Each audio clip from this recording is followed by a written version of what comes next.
Our experience last year was, especially in the fall, I would describe as magical.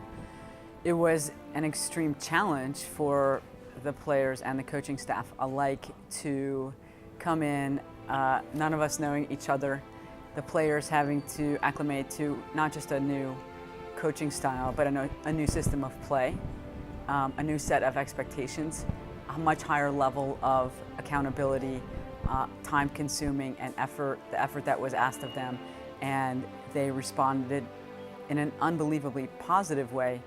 And I think our level of play and the success surprised us and then fueled us. So it was really special, and I think when I think back on that, I think about magical is really the best way to describe it. In terms of the state of rugby, and specifically women's collegiate rugby, we couldn't be more thrilled with what's going on in the game right now. In terms of schools elevating their programs to varsity, after we went varsity and had the success that we had last year, Brown announced that it was elevating its program. Army recently announced that they're elevating its program, and a couple other schools joined. And so part of it is, I think, just because the visibility that the sport is getting from all different channels. The Women's World Cup was on television this summer.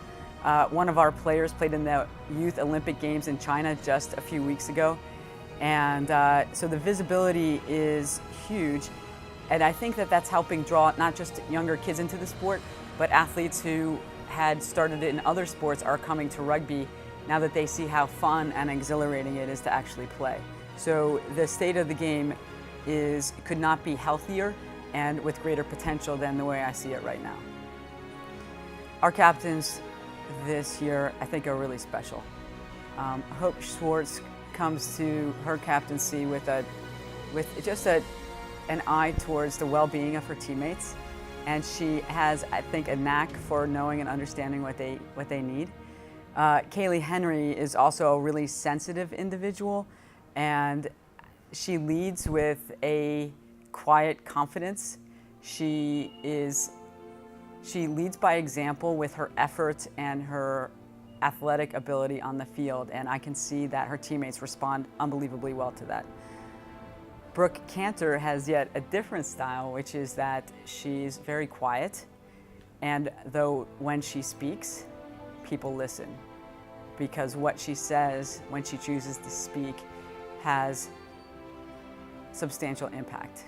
So the three of them together have a very nice combined approach, which is and will continue to serve our team. I can already see a very positive impact from the way that these captains are executing their role. Our goals right now are very simple. We're not expressing our goals this season in terms of win-loss.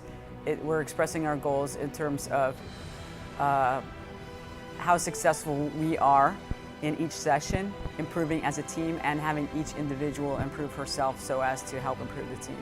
So I know that sounds a little wishy-washy and maybe even ambiguous, but the way that we're structuring things, we will have very tangible, measurable improvements, and we think if we take that approach with this team and keep the positive demeanor that we have right now, we're going to be pretty happy how the chips fall.